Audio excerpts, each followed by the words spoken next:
Now, from the Columbia Basin, your local news source, this is iFIBER 1 News, presented in high definition.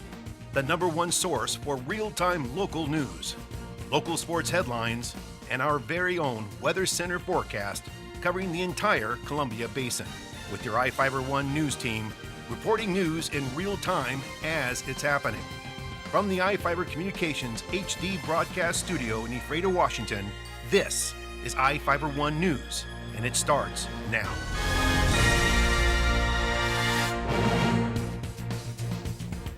Welcome to iFIBER 1 News. I'm Alan Troop, reporting news from around the Columbia Basin for Tuesday, September 24th. Tonight, we report on the death of Brent Blake and the first appearance of Anthony Vasquez for murder charges. In sports, Bob Kirkpatrick reports on Columbia Basin High School soccer and volleyball. And our spotlight story tonight is about the celebration of the completion of the mural at the Lee Theater. And we have the latest weather forecast for the Columbia Basin from the iFIBER 1 Weather Center. Our top story tonight. Soap Lake icon Brent Blake died early this morning at Central Washington Hospital after a months-long battle with leukemia. The 70-year-old former Seattle architect left an impact on Soap Lake. He was responsible for an art museum which drew artists from across the Northwest to display their work. Blake's most well-known idea was to build a 65-foot tall lava light in the city, which drew attention from news outlets and was featured in a documentary film.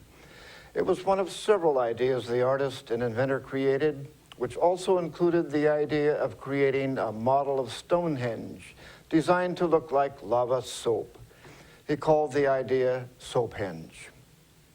In January, iFIBER 1 News reporter Ryan Lancaster conducted an interview with Blake. Here is the story with additional footage. Brent Blake and Soap Lake have become nearly synonymous over the years. After retiring from an illustrious career as an architect in Seattle, Blake moved to town to work on his art and open what's become one of the area's social hubs, the Soap Lake Art Museum. The few locals who don't know of Blake are almost certainly familiar with his oft-talked-about brainchild, the giant lava lamp. The minute I thought of that idea, 65-foot giant lava lamp, I thought to myself, this is the weirdest idea that I could have come up with. And I know in my mind that the media is going to have a great time with it. They're going to have real fun with it.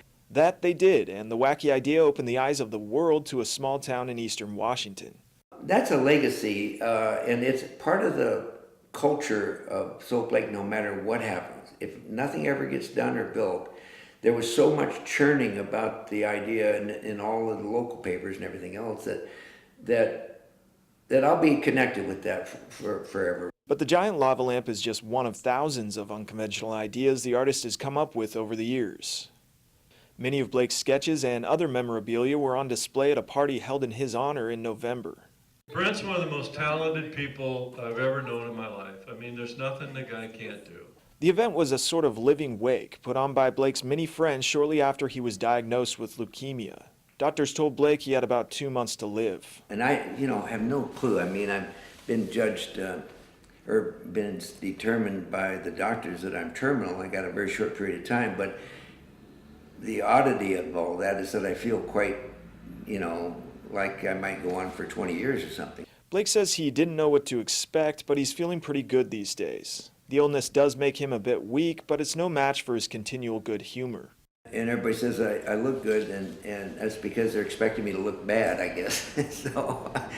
Blake turns 70 in July, although he says he feels a few decades younger than that. I've always been 30 years old, up here, see. And then as I got older, on my 70th birthday, I thought to myself, I'm not sure I'm 30 anymore. I mean, I might be 37 or something, but I'm not 30 anymore. He set the bar so damn high for the rest of us. Yeah. The November party was a humbling experience for him. It was, just difficult to, be hearing these things and not be affected by and having great gratitude for the kindness of people and the goodness of people and whatever little influences I've had on people's lives. Blake, who spent much of his youth growing up in Moses Lake, says he came back to the basin for a number of reasons. I started looking when to come back. I was thinking I want to get over here because I'd like to ride my Harley, paint pictures, and poke around in caves. You know, that was my objective, sort of. He thought about settling in a number of towns in the area, but there was something about Soap Lake. I don't know, it's like the healing elements of the lake were floating in the air, and it just was starting to affect me in some odd manner.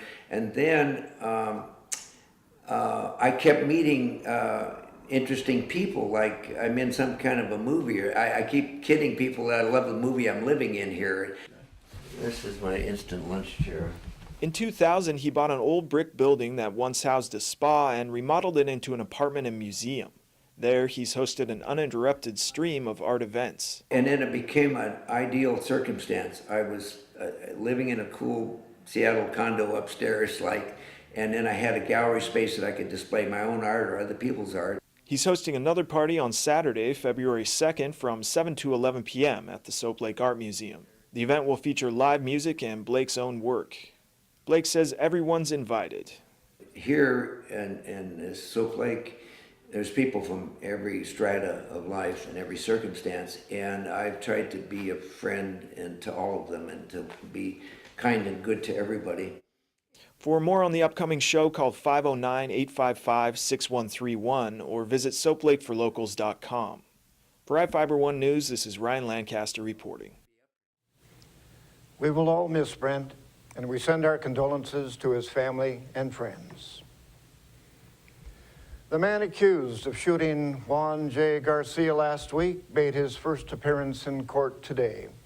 Anthony R. Vasquez, a 23-year-old man from Moses Lake, is facing a charge of murder in the first degree in Grant County Superior Court after allegedly shooting Garcia in an SUV on September 17th.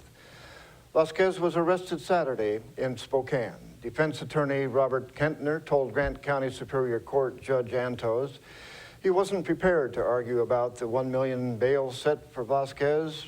Prosecutor Angus Lee asked for bail to remain the same, and Antos agreed, allowing Vasquez's defense attorney to argue about the issue later. Vasquez and 18-year-old Alejandro Manzo are accused of going to the airport grocery mart on Patton Boulevard on September 17th. Vasquez allegedly got out of the pickup truck and shot Garcia in the head with a shotgun. The murder was the end of an alleged conflict between the suspect and the victim, who were rival gang members. For more on the story, visit us online at ifiber1.com/news. Each of the people you see here has warrants for their arrest and is wanted by various law enforcement agencies. If you see any of these people, the DOC asks that you not attempt to detain or apprehend them, but to call police. You can also call the Department of Corrections at 509-764-6180 during the day or 509-762-1160 after 5 p.m. And we will be right back after these messages with our latest from the iFIBER 1 Weather Center, sports, and more news.